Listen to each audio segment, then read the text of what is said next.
Good morning readers. I, Harish Budhu, warmly welcome you to my channel. Learn as much as possible from my handwritten articles.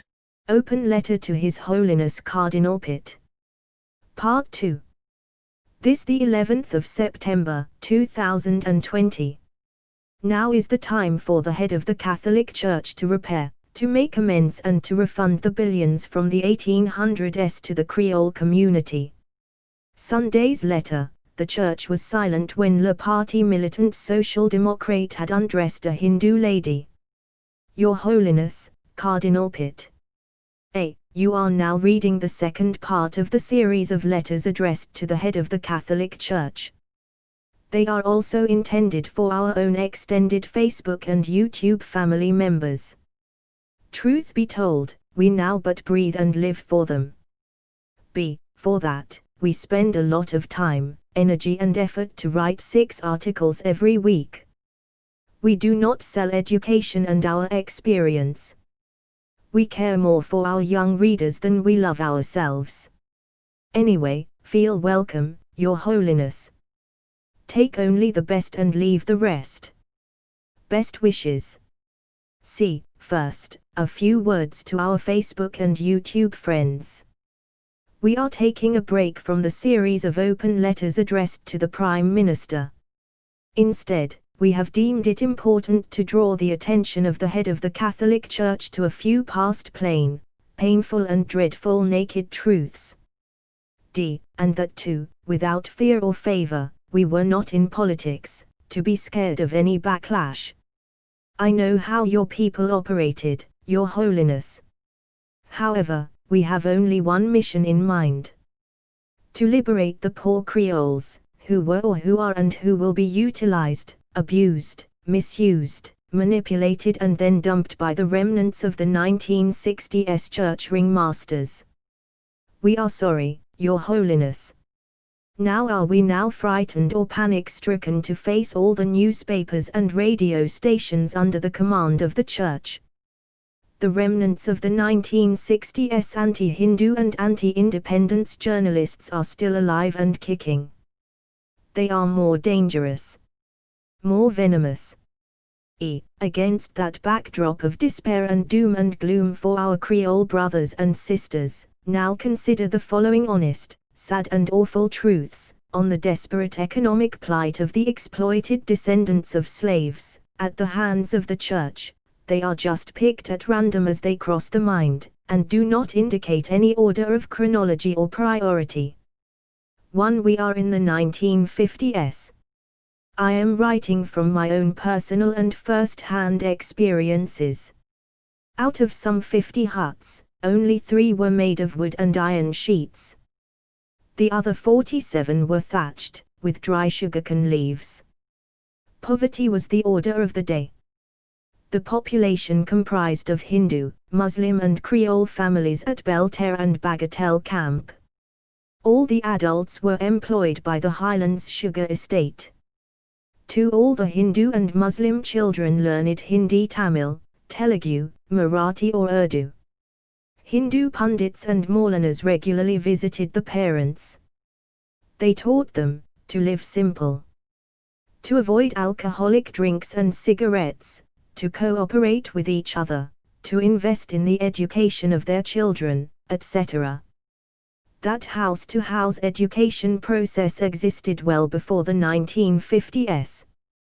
3. So, Hindus and Muslim pundits, Guruyas, Maulanas and Yanabs were at the very root of the economic, educational, personal, professional, business, industrial, etc. developments of the 2 communities.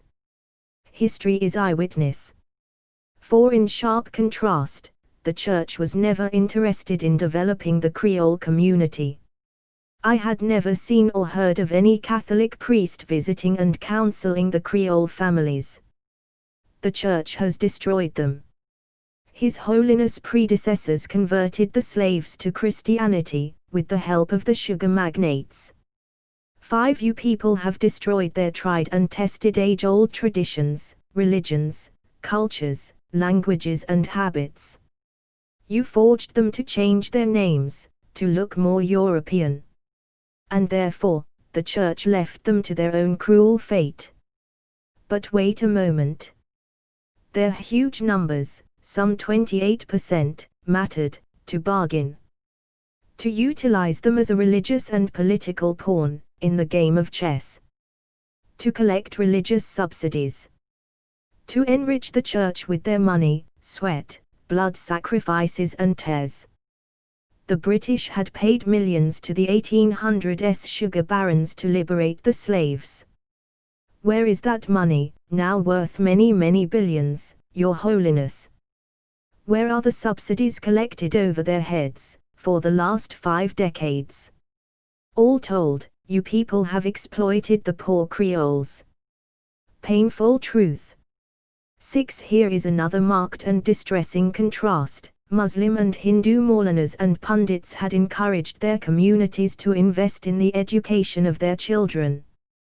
That since the 1900s, their organizations, madrasas, masjids, temples, kovils, bakers, etc., financed the education of many, many professionals. Teachers, doctors, engineers, lawyers, accountants, etc., came back from overseas studies. In turn, to help others. One candlelight gave light to tens of others. How many has your Church trained and molded, Your Holiness? Except you have abused and exploited Creoles, for your own benefits. Truth hurts. 7. Yet another horrible truth, our Maulanas, Yanabs, pundits and gurus encouraged their followers, to live and work in harmony, to socialize in happiness or distress, to build and cement friendly and family relationships, etc. Despite linguistic and caste differences, Hindus were united.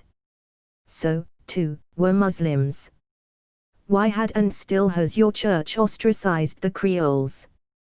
And discriminated against them on grounds of race, color, social status, etc.? What have you done to change that apartheid system? Are you aware that it was abolished in South Africa, 3 decades ago?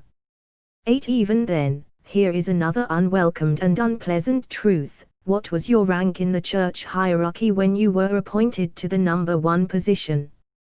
Why Monsignor Ahmed Nagapan was never promoted? When will the respected Father Jean-Maurice Labour become a cardinal? 9. All told, Your Holiness is not entitled to plead for meritocracy, right to equality, democracy, etc. History is staring at you in disbelief and horror. And the 1800s slaves are tossing and turning in their graves. Let them now rest in peace, repair, make amends. Do justice to their children now. Introspection is the mantra. 10. We have been denouncing systematically the failure of the Prime Minister and the systemic corruption gangrening his government. Hence, we are not defending them. No doubt. 11. However, the current hush-hush and silent campaign bears a striking resemblance to the one following the 1999 death in police cell of the great Sega singer, Kaya. That Hindus had or have stolen Creoles. Racial tension broke out. I met Mario Flor and Father Henry Suchon. Mario revealed that the Church was his ally. Not a single property of the private sector was damaged. Hindus have not abused or stolen any community. Wealth is not in their hands. Refund the billions the Church owes to our Creole brothers and sisters. To be continued. Keep reading, keep learning. Like and subscribe for more thrilling articles. Thank you for watching.